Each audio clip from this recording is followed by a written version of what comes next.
Hey, hey! Welcome to Film Surgery, where we dissect deep into the world of cinema. I'm your host, Nick Wright, a cinema studies student from the University of Oregon. And I'm your other host, Sanjay Arman Kumar II. I'm a neuroscience major here at the University of Oregon as well. Welcome to the show, everyone. Awesome. Thank you, Sanjay. So today is a very special episode. We have a guest, Pete Wright, from True Story FM's The Next Reel. He helped start True Story FM and has worked on many amazing podcasts that cover a wide range of topics, from self-improvement to movies. Over the years, Pete has gained a deep understanding of how we create powerful and engaging stories, and he loves having meaningful conversations. His work has touched many listeners, making complex ideas easy to understand and fun to explore. We're so excited to have him here to share his knowledge and experience. Welcome, Pete. And thank you for having me. I'm thrilled to be here. It's a great movie. Yeah, thank you so much, Mr. Pete Wright, for being our guest on the show. Everyone, the movie that we're going to be analyzing today is Patch Adams. It is our mission here to rigorously and ruthlessly train the humanity out of you and make you into something better. We're going to make doctors out of you. I just believe there's more to being a doctor than memorizing facts about the ventricular arteries. I don't care what you think. I care about my biology test. We're not even going to see a patient until the third year. If you want to become a doctor, we have to learn to treat the patient as well as the disease. That's why we have to dive into people. You have a brilliant mind, and like many brilliant people, you don't necessarily think the rules apply to you. It was so much more convenient thinking of you as an idiot. That little ice that just chipped off? If you want to be a clown, go join the circus. For your own sake, I think you should just lay low for a while. The hospital will cover all of your bills. Any other questions? Patch Adams was just released in 1998. It was directed by Tom Shadyac and stars Robin Williams, Philip Seymour Hoffman, and Monica Potter. The film is all about Hunter Patch Adams. After struggling with depression in a mental hospital, he decides that he wants to become a doctor. So he enrolls at Virginia Medical University, but is disillusioned by the school's clinical perspective on patient care. With the aid of a wealthy friend, Adams opens his own medical clinic for those without insurance. He then forms a deep bond with a fellow medical student, Corinne Fisher, played by Monica Potter, before a tragedy causes Patch Adams to reevaluate his approach. While watching this movie, there was something that he said that really stuck with me. It's the role of a clown and a physician are the same. It's to elevate the possible and to relieve suffering. I just thought that was really powerful, and that he has explanation is very true, that they are basically the same person, that they're trying to make people feel better, whether that's by laughing or medicine. Yeah, I think that's a really good point right there. Pete, what did you think of it?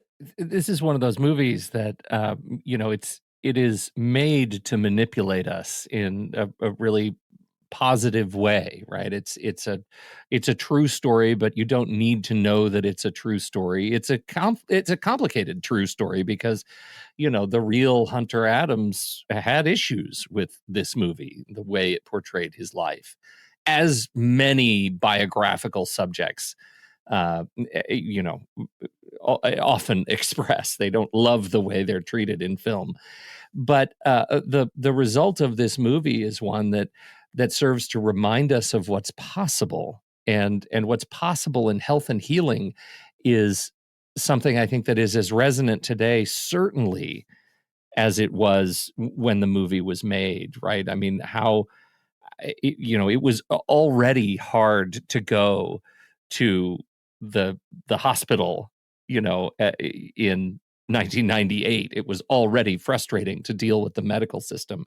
And this movie is still telling the same story. It's still telling us, hey, we have a lot to live for, and how we live that life and how we heal one another matters, right? We're not just subjects. We're not just bags of goo to poke and prod and measure.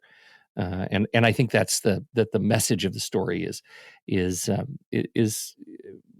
important. It's important, and even though it's Robin Williams with a red nose on his face, it's one that is resonant. So I really really like it. I think it's a lovely movie, and I was thrilled because I haven't watched it in a long time, and I was thrilled to come back and watch this again and realize how well it's held up. I watched a interview with the director, and he said that when he read the script, the only person he could picture playing this role is Robin Williams. That's so true because Robin Williams brings this whole other side of himself to these like humorous characters that every time he plays them. Yeah. Yeah.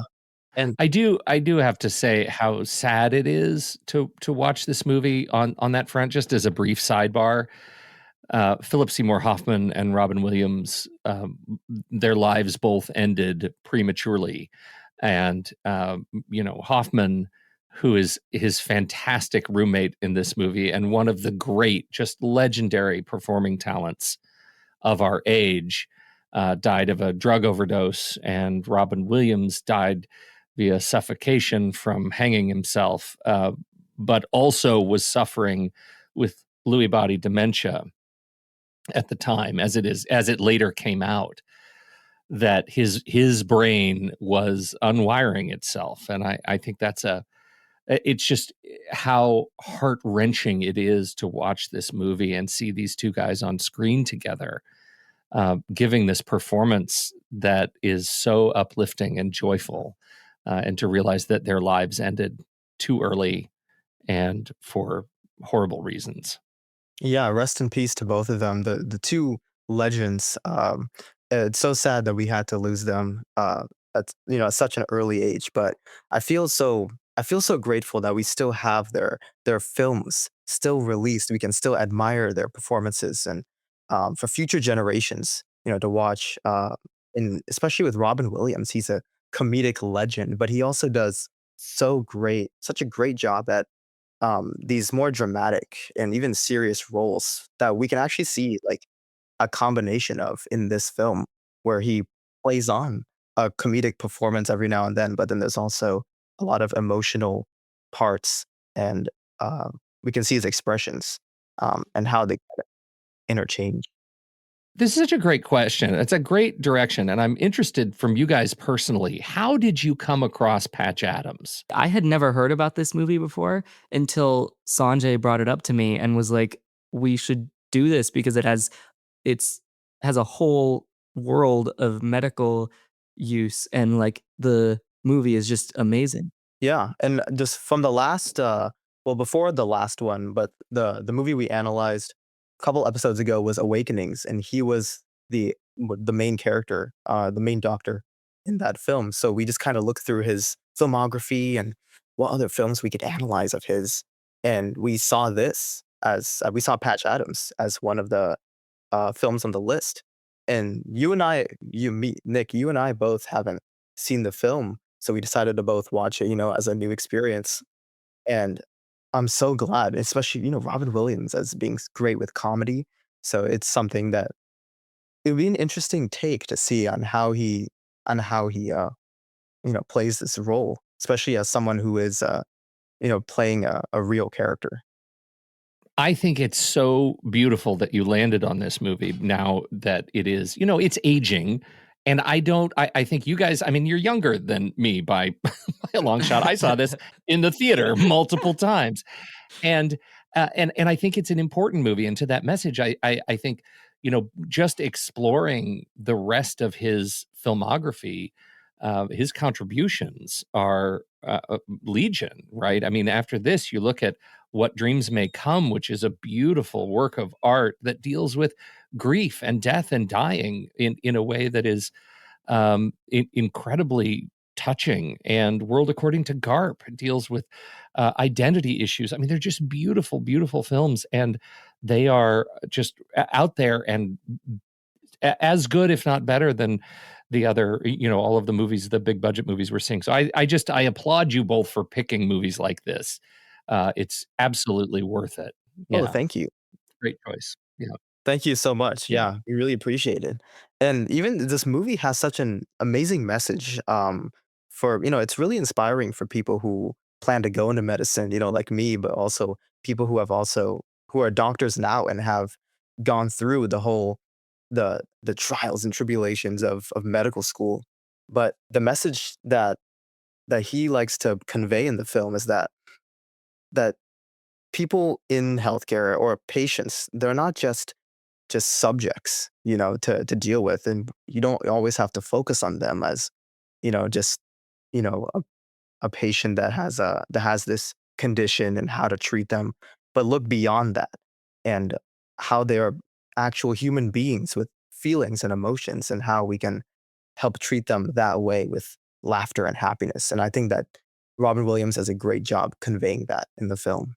That's very real. I was just watching the one scene where he's in the hospital. I believe it's his first day there, and he finds the room with all the cancer patients who are children, and he goes in, doesn't even like he doesn't know why they're there, like he doesn't even know anything about them, and he decides to play and like have fun. And I think that's very powerful, that message that is sending, because just because you know about medicine, just because you can use it doesn't mean that's the best course of action, I guess. Yeah, and he even mentions like you bringing up that scene is definitely one of my favorite scenes in the film. It's so heartwarming, and that again goes back to the quote you mentioned about how a clown and a physician are the same, and that's he plays that role in the scene with both of those roles, and um he mentions uh I think earlier in the film he mentions about um how like laughter is like the best medicine. Um, I don't exactly remember the scene. Sorry, but he does mention that, and how patients can be exposed to laughter, and how this that can be a good treatment for them. Yeah, I think that's one in terms of the ideology of the film, leaning in on that piece of it, which that antics lead to smiles, lead to joy, lead to a physiological improvement in the human lived experience, right? That's the piece that I think is so important. It's that this movie exists in conflict, or to at least highlight the conflict between these doctors who are having the empathy taught out of them, and the experience of what happens when you are allowed to be empathetic with somebody else, when you're allowed to express love and genuine caring to the sick, and how love and genuine caring and humor and joy can improve health. And I think it's just really, really powerful, but it can be so easily checked off, right? Because I think a lot of our medical education, at least in this era for sure, did not know how to teach this way. That's why Hunter Adams exists, is for medical education, medical reform. And I think I think the movie captures that well for me. It captures that message well, even though the things that aren't accurate, right? That Hunter Adams thinks that the film, reduced his philosophy to antics and not just serious social reform, even though Karen Fisher, Monica Potter's character, doesn't exist at all, and was completely fictionalized for the movie. I don't think any of those things deter from the ideology of the film, the thematic importance of the film, which is we got to do this stuff better. Yeah. Yeah. We've got to take care of ourselves better. You said that Karen Fisher didn't exist. Was any of his friends like real? Well, this is one of those things that happens in these biopics, is that often the characters are either somehow changed, somehow altered, or one character will be an amalgamation of multiple real life characters. And I think that's what is going on here. For the purposes of the film, having a love interest is a motivating factor, right? Because even if I'm not a doctor, even if I'm not a medical student, if I've never set foot on a university campus, as a human being and an audience member, I understand human relationships, right? I understand crushes. I understand love. I understand those things because I've felt those things. And so she becomes, and their relationship becomes an audience avatar, right? This is a thing for me to sink my teeth into as I'm watching the movie, a thing for me to relate to so that the other stuff in the movie will find a way into my head and heart. And so it's a tool, and it's a controversial one, right? When you make movies about real people and you make up fake people in their Yeah. orbit, that's controversial, Yeah, right? definitely. It's not a documentary, though, right? I mean, this isn't a documentary. It doesn't purport to be a documentary, Yeah. and so ultimately, these movies, this movie in particular, is a sort of healthcare vibe check, and not so much a trying to be a newsreel, right? It's just making you feel, and that's what Fisher's role is, or Monica Potter's role is here, is to be an entry point, so I feel something when I'm watching this movie, and not just be sad because he's stumbled onto a room full of cancer kids, and the angry, mean old boss doctor won't let him talk to him. Yeah. Yeah. Yeah. I think this is a great point you're making right now because a lot of movies do this and it's a way to like apply to the rest of to expand your audience for the movie instead of it just applying to medical students or doctors. And this is something for all audiences to enjoy.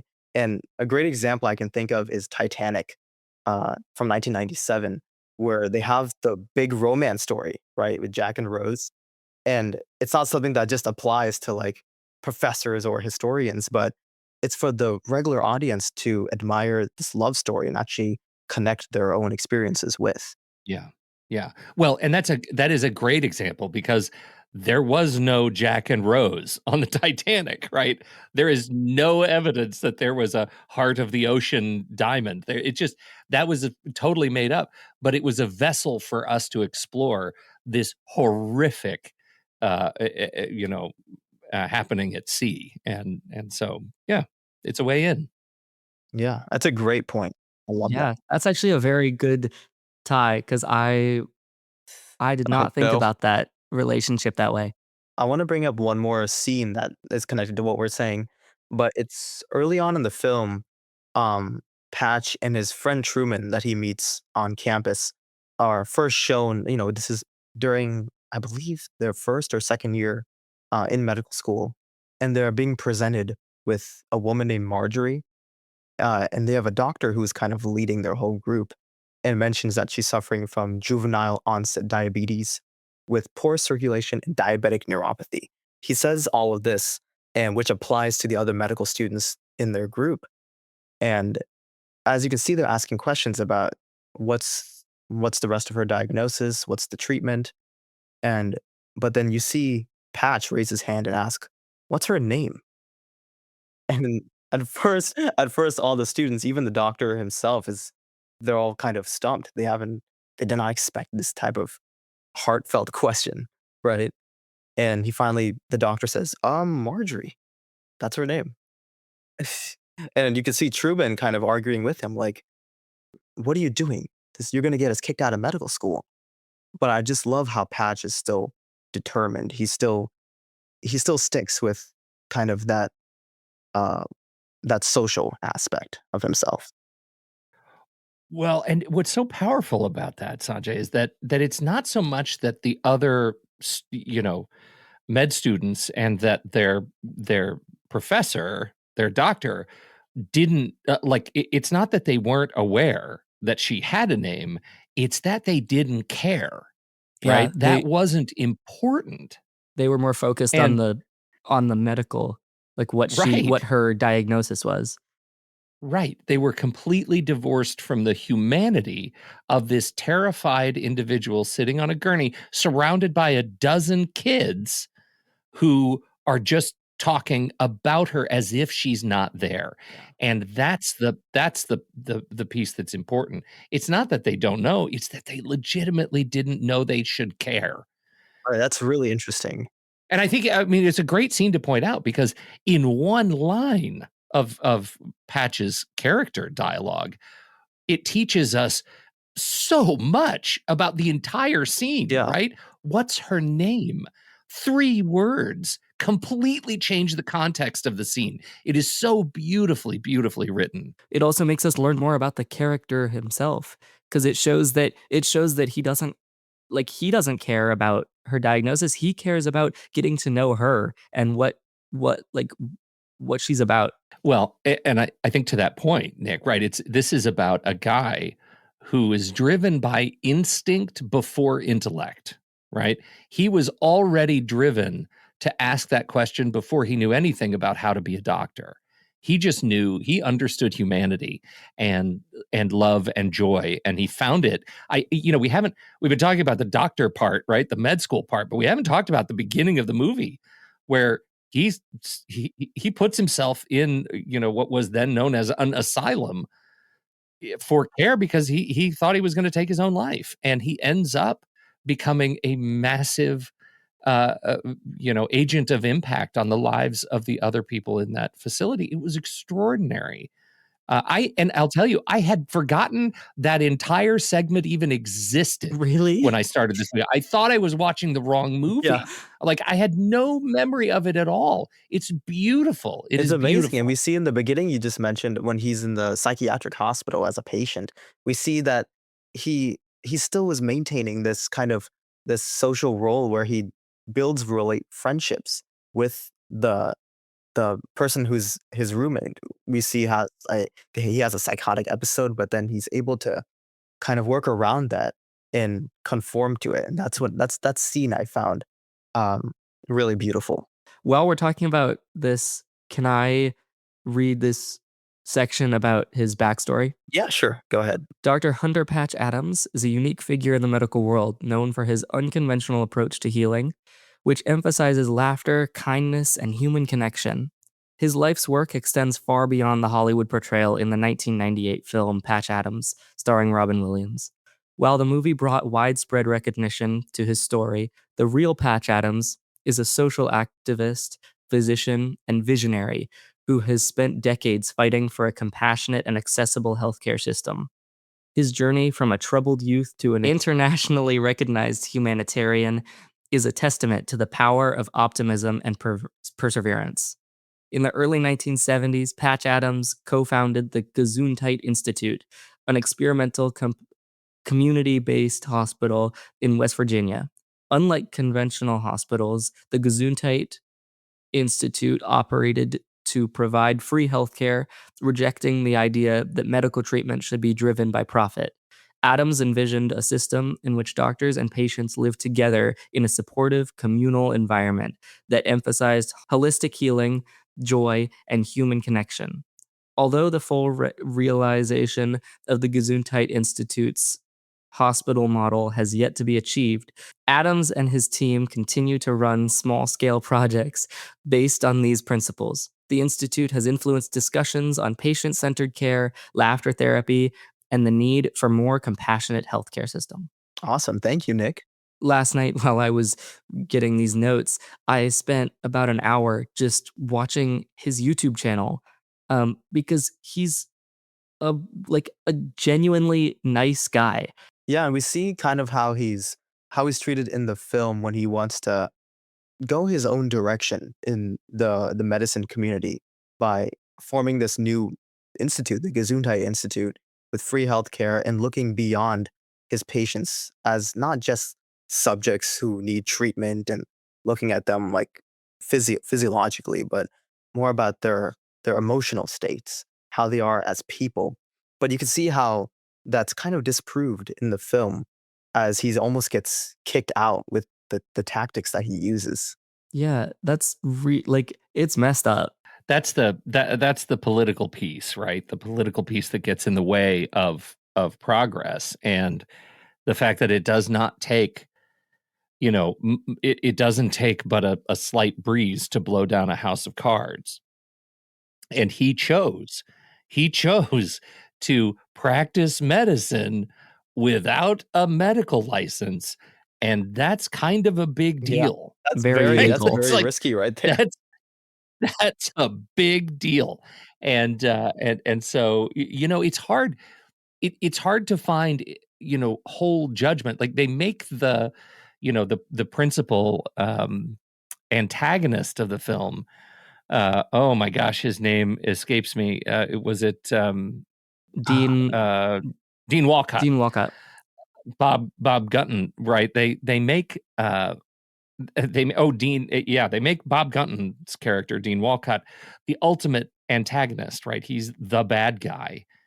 When really, if you're put in his shoes, he obviously had a personal issue with Patch, but when you're put in his shoes and you're forced to think about the good of the institution and this one rogue entity that's legitimately breaking the law, when you find out about those things, you have a duty, you have a medical responsibility and authority to do something about it. And it's hard not to see the rock and a hard place that the administrative folks were in, watching Patch just do whatever he wanted to do, um, and at the same time recognizing that what Patch was doing was changing the way we treat patients for the good.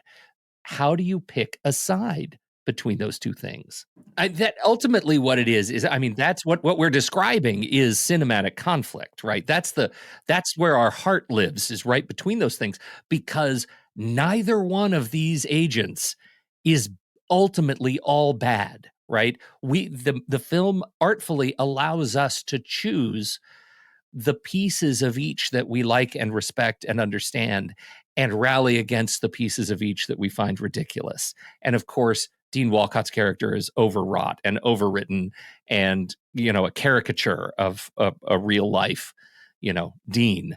But the point stands. Like, they need us. The film's art exists in getting us to feel by showing us that conflict and letting us sort of get inside of it, which is really interesting coming from the director Shadyac. I mean, I don't know how many other Shadyac films have you guys seen? Have you?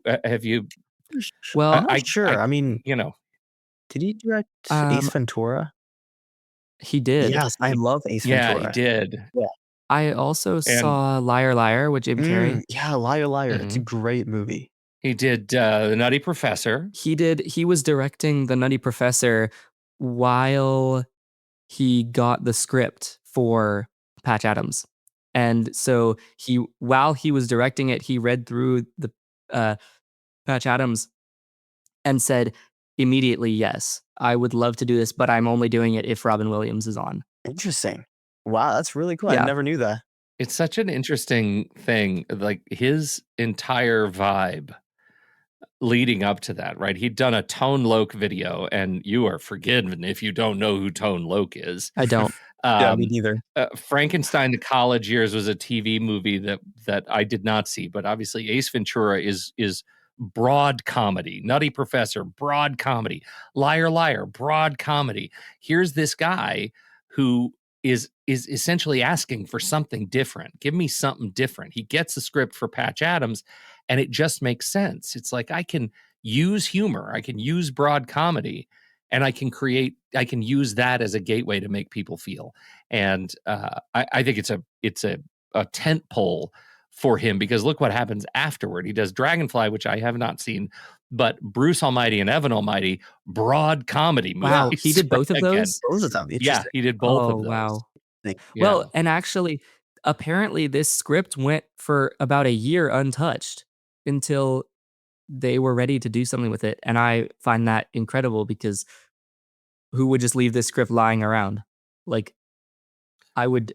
There are some really interesting stories of scripts that get that are written and optioned and paid for and cast and sit for years, to the point where the entire cast has moved on to something else and they need to recast it because, time moves on and schedules are hard, and getting all these people together to make this movie, especially people who are as in demand as Robin Williams was at the time. It's hard. Making movies is hard. Yeah, and there's always that kind of trouble with who to cast for the character. Who would be the right person to cast? And it makes you wonder that, like, if Robin Williams did not play Patch Adams and was casted by someone else, how would this film turn out? It would probably, I don't think it would be the same. yeah, I don't think I would have felt the same about it. Like, yeah, there might, at this point, I can only see Robin Williams playing this character. yeah, and he did a phenomenal job. That's funny. Yeah. He did so Yeah. good. I want to point out a face to you guys that is in this movie, and that face belongs to Michael Jeter.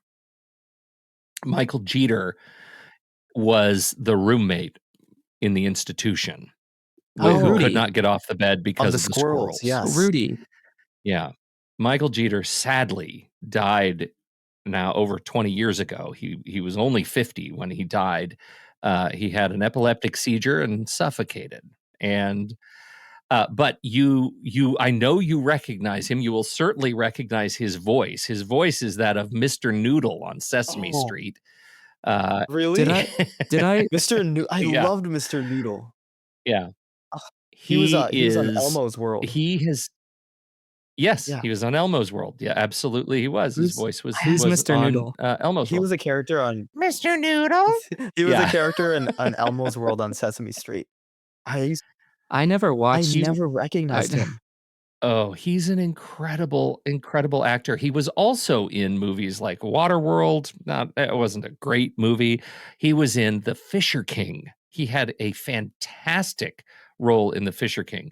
I bring up this guy, Michael Jeter, because he is what we just know as one of the most unique faces in the sort of character acting space. These guys who are not stars because they are stars like Robin Williams, like you just see him walking down the street. He's a star because of the craft, because he is able to embody whoever he needs to embody for the part. And in this case, I found him so delightfully believable as this guy who couldn't get off the bed because he was afraid of the squirrels. He embodied that sort of emotional experience so perfectly for me that I feel like he needs a special shout out, right? He's just incredible at what he does, and you watch the rest of the movies that he does, that he's in, and now he's passed away, so they're not making any more. You can catch up. You find he's so different from every role that he takes. He's just incredible. So a real tip of the hat to Michael Jeter, because I think he sets up this film impeccably. And it breaks my heart that I'd forgotten he was even in it, because again, see earlier, I forgot this whole segment existed. Yeah, the whole He was part of also- a psychiatric hospital. Yeah. Yeah. Right. He was also in The Polar Express. Really? Yeah. He Really? was. Which character did he Oh play? my Yes. gosh. Really? Who did he play? He played Smokey, and something else that gets cut off. And Huh. Steamer. Smokey and voice. Steamer. He was the guy. He was two characters, right? He was those were the guys. Those were the engineering guy, the Oh my engineer God. guys Oh, really? who one of them choked on the pin. Yeah. And they had that whole sequence where he was both of those guys. No That's way. amazing. See, I admire actors who can really play a variety of different roles in films. So with this actor, for instance, he plays Mr. Noodle on Sesame Street, but then he plays this patient in a psychiatric hospital who suddenly has this, psychotic breakdown. And it's such a contrast. And that's really something that's really special, and that shows that this person's really born to be an actor. If you can switch your roles in different movies. You should see, if you haven't yet, The Green Mile. It's a Tom Hanks movie. Tom Hanks plays a death row guard, and Michael Jeter is one of the characters in that. And he's a prisoner, and Edward Delacroix, and he's incredible. I mean, it's just yet again a completely different performance. These character actors are wonderful. So.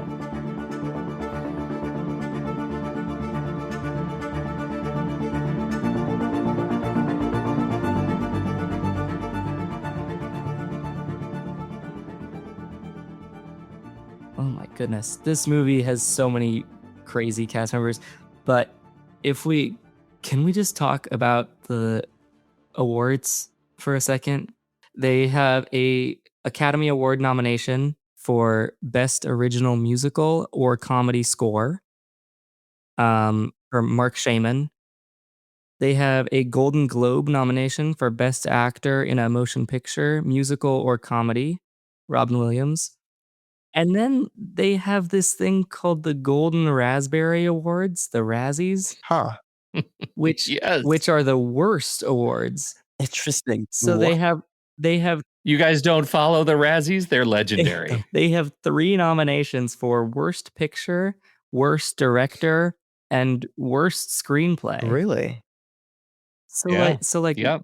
what? Yeah, what? Why is that? Did it win any of those? No, it's never won an award. It's just gotten Yeah. It was It was nominations. not, at least it didn't get the That's- award yeah. for any of those. Right? Yeah, right. But like, why would somebody make that a thing? Why is there the worst awards? Literally? It's you know, a lot of people kind of I think frown on that. It's a you know, I mean, it's an opportunity for people to write clever, scathing, dragging reviews. And if you don't connect with a movie and you're okay completely disregarding how much work goes into a movie, even if you don't like it, then the Razzies are for you. And sometimes you get a performance that is really objectively challenging to watch, right? And legendarily, Halle Berry played Catwoman and won worst performance in a, you know, whatever it was, by an actress in an action film or whatever. And you know, Catwoman is not a great movie by many measures, but she was bold, and she actually went to the award ceremony and accepted it, and just kind of owned it, right? Like, she's just like, okay, you know, sometimes you make things that people don't like, and you got to move on, and you might as well have some fun while you're at it. In many cases, people who make the movies have no idea what the finished product is going to look like, because so many people are involved after you actually film it. And so, you know, what are you going to do? We follow the Raspberries whenever we actually have a movie that gets nominated for it, but it's, you know, we don't pay a lot of attention to it. Have you ever, like, I've never heard of these. Why have I never heard of these? Yeah, me neither. It makes me wonder, like, what would the acceptance speeches be when they go up there on stage? I think they're not. Are they like streamed, or like, are they live? I don't know. I don't like. I honestly, I'm not crazy about giving them a whole lot of attention, because I think they really, you know, they represent the worst of film criticism, right? And why do we want to be associated with that? It can be a measure of, like, you know, pop culture, you know, and what people are interested in and trending toward. But ultimately, it really does, it celebrates the worst of us as audience members. And I mean, there are a lot of movies that I just don't like, but that's not a measure of me or the movie. It's just a measure of the fact that I'm not in the right Yeah. audience, right? Well, to Like, it's have a not for me. widespread just kind of criticism, receiving an Yeah. award, it seems almost like Right. pretty condescending, you know, to do that. Yeah, no, it is. of course. It's Yeah. insulting. Well, I'm kind of bummed that Patch Adams didn't win anything. Like, it was a good movie. Oh, yeah. But this probably means that the movies it went up against were better. Yeah, maybe for that year. Maybe there was high competition during Yeah. that year. And I want to actually talk about a particular scene in this film that really stood out to me. Okay, it's towards the end. Is it okay if we mention spoilers, or is this like a spoiler-free episode? No, It's your show, Okay. man. you're good. Go Okay, ahead. there's one of the very heartbreaking scenes in the film is when Corinne Fisher, played by Monica Potter, suddenly we get news that she passes away, and she was murdered by one of the patients in the institute that Patch is trying to build and he's working for. But there's it's a really shocking scene when I think at first it's the dean who shares that to Patch, but afterwards Patch he stands on a cliff outside and looks up into the sky as if he's talking to God.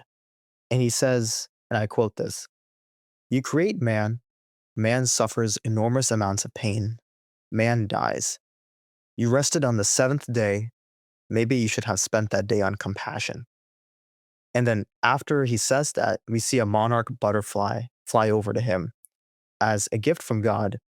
And I believe this symbolizes the presence of Kareem because earlier in the film, she mentions to him when they have a heartfelt conversation together about how she wishes she can just be a butterfly and fly away. And I thought that symbolism of that scene was really beautiful. Yeah, I think I think that is I agree with you, first of all, because it's gonna sound like I'm dragging the film when I say what I'm about to say, but I do fundamentally agree with you that it is a beautiful exercise of symbolism and a callback to their relationship and the power of their relationship.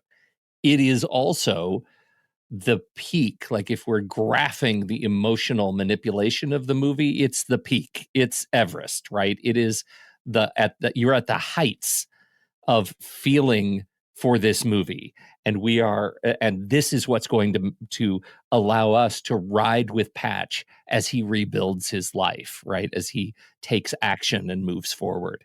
And so it is a perfectly executed turn of the screw to allow us to move to the next phase. It's Yeah. beautiful. It's really like it tugs on the heartstrings, if you will. Mhm.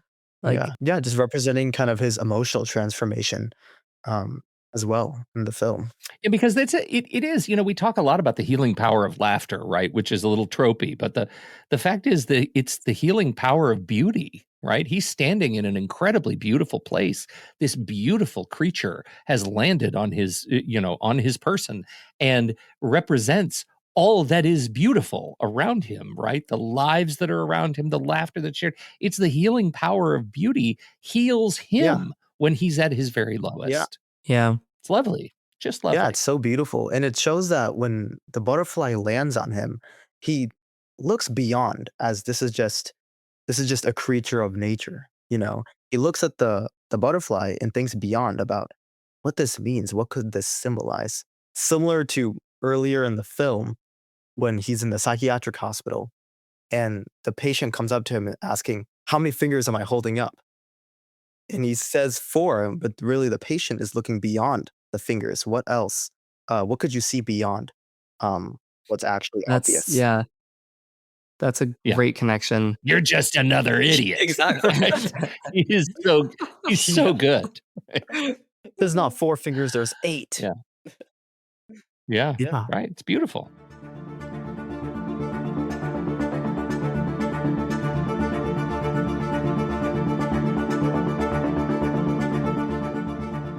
What did we think of the overall film? Like, what would you give it in a rating? Pete, do you want to go first? Do I want to go first? Well, I mean, it's hard to criticize the movie. I mean, it performed extraordinarily in the box office, right? This was a $200 million movie on a $90 million budget, and that's not adjusted for inflation. That's in, $98. It's a movie that clearly connected with people. Thematically, it gave us, a chance to think heavily about compassion versus institutionalization and individualism versus authority and uh, you know uh, uh, and how we treat one another and heal one another when we're sick. I mean, it's just so hard for me to criticize a movie with a message like Mhm. that. It's beautiful. And so for me, it's a 5-star film. It's lovely. I don't care how much I'm manipulated Yeah. by it. It's a film that, Roger Ebert once said, like, you can't judge. I'm paraphrasing, and I'll do it horribly. You shouldn't be judging a movie against all other movies. You got to judge a movie on what it sets out to do itself, right? Does it makes a promise that it's going to be a certain film, and by the end, do you feel good against that promise? And this movie absolutely nails it. This movie is it's 5 stars for me. I also really, really enjoyed it. I gave it 5 stars as well and a heart. I just really, it broke me a little bit. I watched it on the bus, and I started crying. It really, it it punched me in the gut. And I haven't seen a movie in a while that just did that as hard as this did. It was it was beautiful. Nice. Nice. You know, What about you, It was Sanjay? this and the substance, right? This and the substance. Of course. Yeah, of course. Yeah. Great. yeah, pretty similar movies. But I'm Definitely. gonna. Sorry, No, Sanjay. you're good. I actually watched that movie over the weekend when I was back home, Portland. Yeah. We'll talk. It's We'll very talk about. different. We'll talk Very about it in a different different. episode. But Oh, for real, yeah, for real. I agree with you guys. I'm gonna go 5 out of 5 stars on this. Truly a truly amazing movie, beautiful film where it mixes in comedic elements, which is what Robin Williams is really known for. But I also love his dramatic roles that he has as well, and he does a great job with that in this film. And especially as someone who wants to go into the medical field, this film is really inspirational.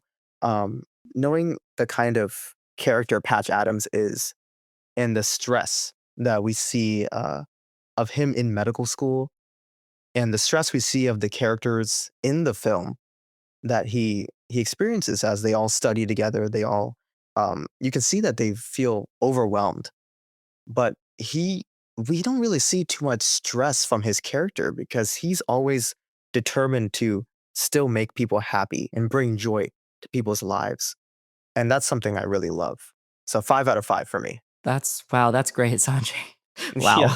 Yeah. Well, is there anything else that you guys want to say about this movie before we wrap up?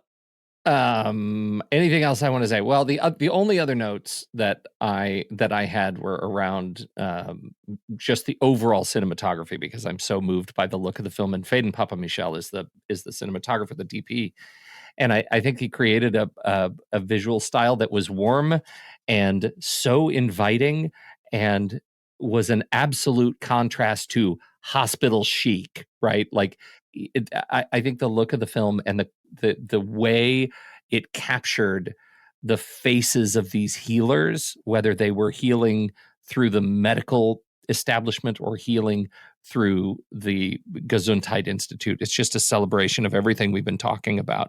That it is that the camera brought life in just another sort of additive fashion uh, to the story that we're getting, and I think to the feelings that we have. I just want to make sure we capture the role of the film in the film, because that matters. So Yeah. Yeah, that's beautiful. And that's what I got. I have something I want sorry. to add. I know this might be kind of late, but since this is film surgery, I want to kind of expand a little bit on the medical content that was in the film. This is the scene that we mentioned earlier with Marjorie, and Patch Adams asks, "What's her name?" But the doctor in the beginning mentions that she has juvenile onset diabetes, which is the same thing as type 1 diabetes, and I'll just quickly kind of explain about what this is. But type 1 diabetes is the autoimmune condition that results in high sugar levels in your blood, also known as hyperglycemia. And insulin is the primary hormone produced by the pancreas, which regulates your blood sugar. Now, when a person who deals with type 1 diabetes, like Marjorie we see in the film, then their immune system accidentally kills off the cells called pancreatic beta cells in your pancreas that secrete insulin. And this eventually results in high glucose levels because the blood sugar doesn't have any destination to go, so it just builds up in your bloodstream. And I wanted to explain a little bit about that because, especially as someone who has a grandpa right now who deals with diabetes, I kind of wanted just to expand my knowledge a little bit about what it is. Well, that's great. Yeah. Thank you so much, Sanjay. Yeah, of course. I just didn't know they were the same thing. Yeah. That's really Yeah. interesting. It's just kind of like a synonym of each other, you know? No, yeah. Yeah. Even I didn't know that until I had to look up what is juvenile onset diabetes. That's Yeah. I was like, wait, that's the same thing? that's this. Yeah. I wanted to point out what Pete was talking about while filming the cinematography. I found out that the house they were using apparently is the Gesundheit Institute in West Virginia. They used the real life hospital. Oh, that's the real hospital that they. That is the real hospital. Well, it's been changed now, but while they were filming, that is the beginning of Oh, Sick. Yeah, that house was that like house still on was the the property. was the start of the property, I believe. Yeah, Wow. That's really cool. I know. And all of this information will be in the show notes about Patch Adams. I think that's everything. Is there anything else that we missed from our I notes? don't think so. Thank you so much to Pete Wright for joining us talking about Patch Adams. We will have all his information in the show notes. You can go listen to all the podcasts done by True Story FM. Yeah, thank you so much. Yeah, thank you so much, Pete Wright, for being the guest on our show. I'm looking forward to maybe in the future if you ever come back on the show sometime. Yes, definitely. Hey, anytime, guys. I had a great time. Let's make it a let's make it a date. Awesome. Yeah. Yeah. Well, thank you so much, and can't wait for the next episode. Yeah. Thank you so much, everyone, for listening to our analysis and breakdown of Patch Adams. And please stay tuned for our next appointment.